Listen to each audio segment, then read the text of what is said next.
Hey guys, and welcome to Petrol Ped. It is now 6 months since I took delivery of my Hendy Group Long Termer behind me, the epic Land Rover Defender 90 75th Anniversary Edition. I've already done an update after 3 months, but the big question is, after 6 months, do I still love it? Will it be staying? Or are there things I've discovered that maybe mean that's not the case?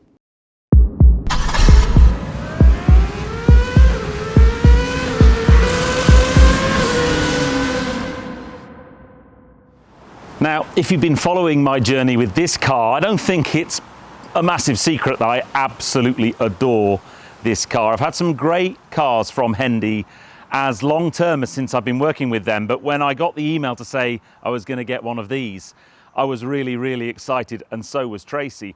We actually spent time with one of these about a year ago. We took a Defender 110 plug-in hybrid all the way down to the south of France and then back up through the Alps. And I just fell in love with the format of car, but I was intrigued to try out the 90, the shorter wheelbase version. So to be able to spend so much time and do so many miles in this car over the last 6 months has been invaluable. I think in my last update, I pretty much said this is the perfect car for myself and Tracy, for our lifestyle. The big question is that still the case?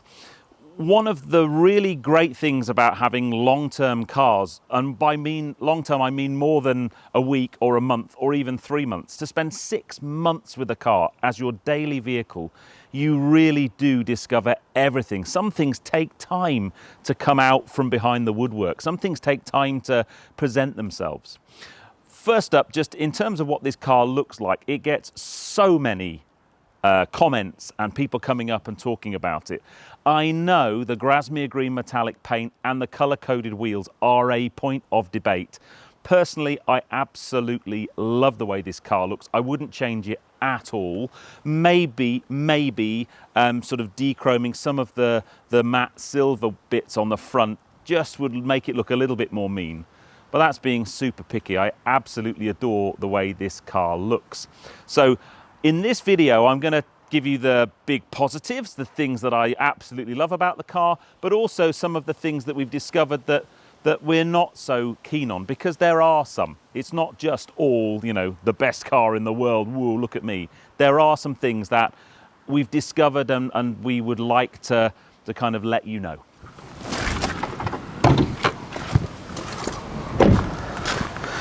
Now then, the first standout feature of this car is under the bonnet. This engine. So this is the D300. Straight 6, 3 litre, turbocharged diesel with 300 horsepower, bucket loads of torque. It is silky smooth. It's such a beautiful engine. And I know diesels aren't cool anymore, but actually with the right particulate filters, these are still clean engines. I did a video on why we demonize diesels, but this is the standout feature of this car. It gives such a beautiful drive, lots of power, lots of performance. This car's way quicker than you think it would be, and it's just so smooth and quiet and effortless. I haven't had the opportunity to tow with this vehicle, but I'm pretty sure it would be amazing at that as well. So yeah, first thing I absolutely adore about this car is the fact it's a diesel. So I'm going to try and balance good bits with interesting things we found out. Why am I standing on the rear wheel, I hear you ask? Well, this is pretty much the only way you're going to get to clean the pan roof. There is a ladder on the other side, which helps on that side, but this is a big car. One thing I've noticed is cleaning it, and I did give it a wash yesterday, but we've had huge amounts of floods near here, loads of mud and winter grime on the roads, and that's why under the engine bay was horribly dirty. But it is a big old thing to keep clean. And I'm 6'3" and I struggle, so anyone shorter than me, it's just something to bear in mind. Next up, reasons I love this car. Have I mentioned already how good I think it looks? But the bit I wanted to talk about was the adventure pack. So the roof rack, the gear carrier on the side and the ladder on the other side. This is a real bone of contention, clearly through the comments I've had over the time I've had this vehicle. Some of you are fans and some of you really are not. And there's very little in between. personally, I am a huge fan. I actually think that a Defender without that looks a bit naked and a bit bare. And I think the 90, because it's a shorter, chunkier format, especially with the appendages on the side, it just makes it look like a more extreme, cool vehicle. And I absolutely adore it. When we go out driving, however, we do need to have a chat about any road noise that those things create. But I think from a looks point of view, mega.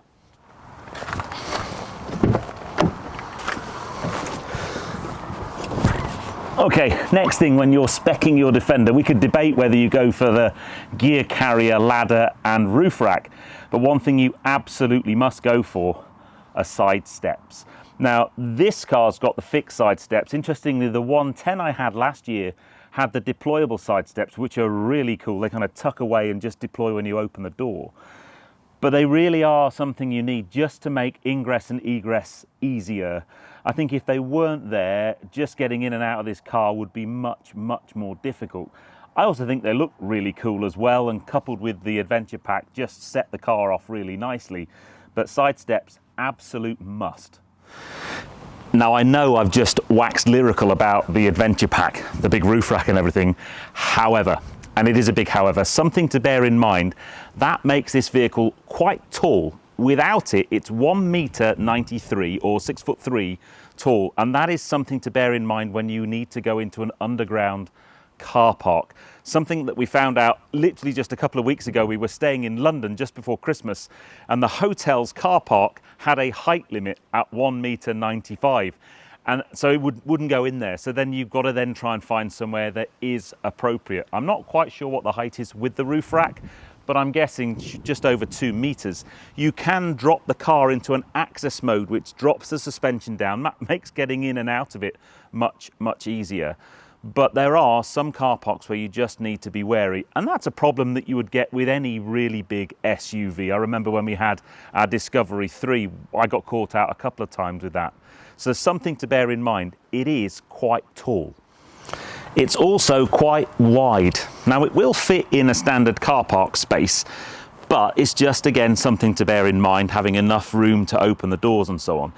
With it being the shorter wheelbase Defender, it's manoeuvring around car parks is way, way easier than the 110 or the 130.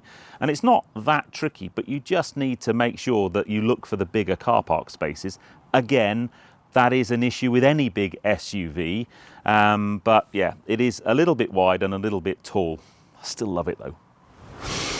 Now, at collection day, I talked about the fact that this is a 3-door short wheelbase car, and said that for our lifestyle that was fine. We didn't need 5 doors, we didn't need the rear doors, we could live with it.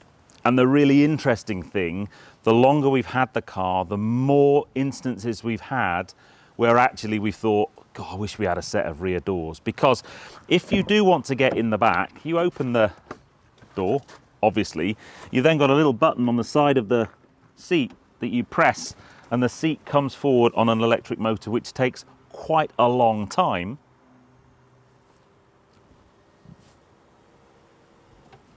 And then you flip the seat forward and you clamber in the back.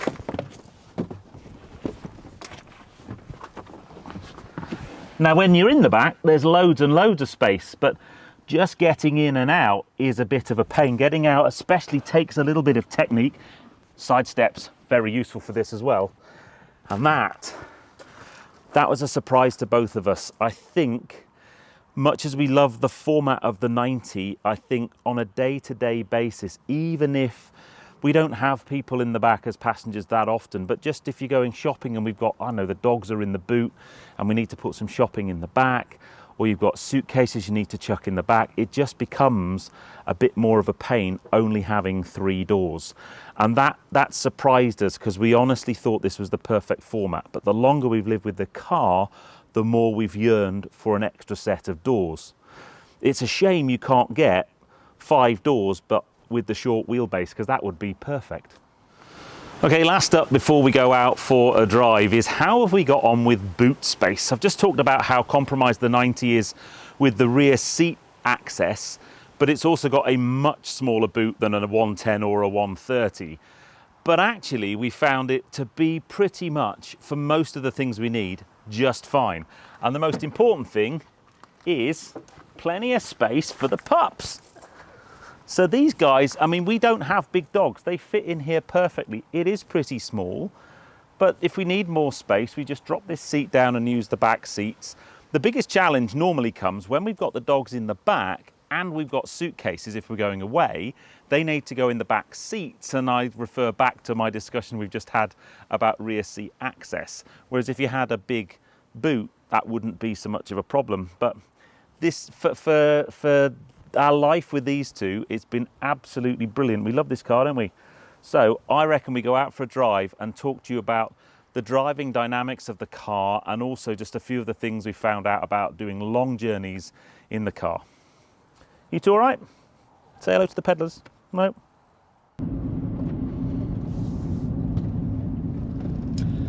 So, out driving in the Defender. I love driving this car. First up, it gives you a sense of security. It's so robust, but it's also so comfortable. And it's not the kind of car you would immediately think, I know I'm going to do a massively long journey in that and it'll be amazing, but it really is. You can do 2, 3, 4 hours in this car, get out the other end and feel fresh as a daisy. It's just such a nice place to be on a journey, short or long. And I have to say, at the moment in the UK, our road conditions are so bad. There are so many potholes. We've had a lot of heavy rain, lots of flooding, lots of standing water, and this car just, well, as you'd imagine, it's built for off-road, and that comes quite handy when you're driving on-road in the UK at the moment. It really has been a car that just hasn't been a problem. When you come around a corner and there's a big flood or you hit a pothole, you don't panic like you might do in a more sport-oriented car with low-profile tyres and really expensive diamond cut alloys. This thing just munches it, and I think for me that's what makes it such a great car to live with. So to drive, it's an absolute pleasure. I've mentioned about the diesel engine just being smooth and powerful. That delivers a really great drive. It's not the best car dynamically, obviously. You're not going to go down a B road for a blast on a Sunday morning, but it's a very, very capable car. It dispatches miles brilliantly. Now, in terms of our long-term trip since we've had the car, we're looking at just under 26 miles to the gallon, which I know doesn't sound great. However, quite a lot of that has been very short journeys, and one of the challenges with the diesel is really you want to be getting the car up to temperature, and that's when they become more efficient. They're not the best cars on short journeys. I remember when we had our Range Rover Sport, one of the reasons we actually got rid of that was it was just killing us on lots of short journeys. So that is the downside of the diesel, and maybe where actually the plug-in hybrid variant of the Defender might be a better car to have, because the shorter journeys we could either do on pure EV or in hybrid running. The problem with the plug-in hybrid is on a longer journey it then struggles because the battery pack isn't that big, and you have to really manage the battery quite well. So yeah, efficiency wise, I think it's done really, really well. And then the last thing, big pothole just there, come down this road on purpose because it's normally flooded and it's normally full of massive potholes. One of the final things that I love about the drive of this car, or its security, is an intangible thing. But it's that when Tracy is on her own in this car, when the weather's bad or when it's dark or when it's cold or when it's icy, I don't worry about her. I almost feel like the car's looking after her, that she's going to be okay.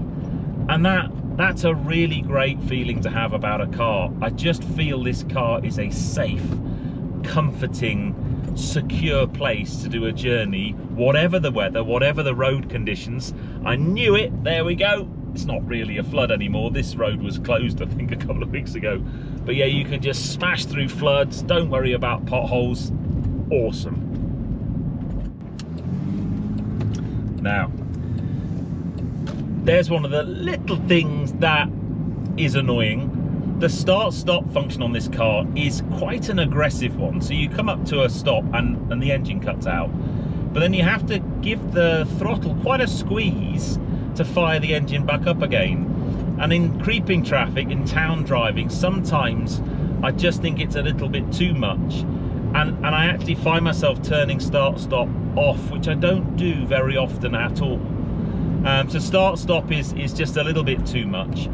While we're at sort of, you know, national 60 speed, the roof rack and side appendages do make quite a bit of wind noise.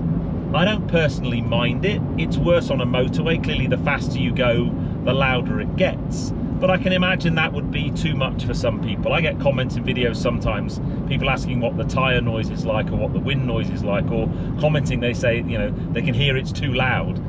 The tyre noise, we've got just road or more kind of, if you like, off-road oriented road tyres. They're not full-blown mud or off-road tyres. The tyre noise isn't too bad, even though the tyres have got lots of tread on them. And the wind noise at motorway cruising speeds, it is quite a loud car inside. And then the last thing I've noticed is it's a diesel, which I've mentioned already a number of times. I love the whole diesel thing. And one of the ways we now get diesels to be emissions compliant and particulate compliant is we use AdBlue as an additive in the car. And next to the fuel filler cap, there's a little blue filler cap where you put your AdBlue in. Now, I haven't ran many cars with AdBlue. I had the MSRT Ford Ranger for 6 months, and that thing was addicted to AdBlue. I was putting it in all the time. This one, I've actually been a bit worried that it might be broken because it just doesn't seem to use it at all. I actually got given a massive, great big container of AdBlue by one of my neighbours who didn't have a diesel car anymore, and I've still got some left. So that's quite a bonus. But it doesn't seem to use AdBlue as much as some other diesels that I have driven. So yeah, there you go. I've tried to be as balanced and as fair as possible with that one. Clearly, the do I love the car, I'm on that side of the argument way more than the things that annoy me would prevent me from buying one. I would, if I was to buy one, I think 110 would probably be an option. The other thing that would have prevented me from buying one when we first got the car was price. These new were about £86,000. The 75th anniversary edition is effectively an HSE spec, so it comes fully loaded. It's got all the toys. But the really interesting thing is there's been a bit of a balancing of the car market recently, and I was on Auto Trader this morning, and for a car of this age and this mileage, you can get into one of these now for less than 70,000 quid. 68, 69,000 quid. And that's the 75th anniversary one. I'm sure if you went for just an HSE trim, and that would allow you to get a different colour for those of you who don't like Grasmere Green, they are starting to become a more affordable option. And I think that makes them really, really interesting. So yeah, you never know. There may well be a Defender in our lives at some point in the future. But this car goes back in a few weeks' time. I don't know, at the time of filming this, I don't know what its replacement is going to be. But I'm very, very excited to find out what it is. But I have loved my time with the Defender. And last thing I should probably mention, I've had absolutely no mechanical problems with this car at all. There is a slight squeak in the rear seat. That's just because the last time I put it down after having it folded flat, I don't think I've quite clipped it in properly. And I've had a slow puncture, which was fixed by my mates at Southbourne Tyres. It was just a small screw through the middle of the tread pattern, which was easily fixable. That's the only issues I've had with the car. And many people have said, oh yeah, but the reliability of Land Rover's not great. Be careful, they break down all the time. You'll know your dealer intimately. It's not been the case in the 6 months I've had this car. It's been faultless, and also the Land Rovers I've had in the past have been the same way. But guys, I would love to know your final thoughts of the Defender 75th anniversary edition. Put it in the comments below. But I hope you enjoyed that. If you did, give me a thumbs up. Comments below are always welcome. And if you haven't done so already, please subscribe to Petrol Ped for plenty more content to come. And I'll see you on the next film. There will be an update of what's going to replace this coming to the channel soon, so stay tuned. But for now, You take care, guys. Drive safe.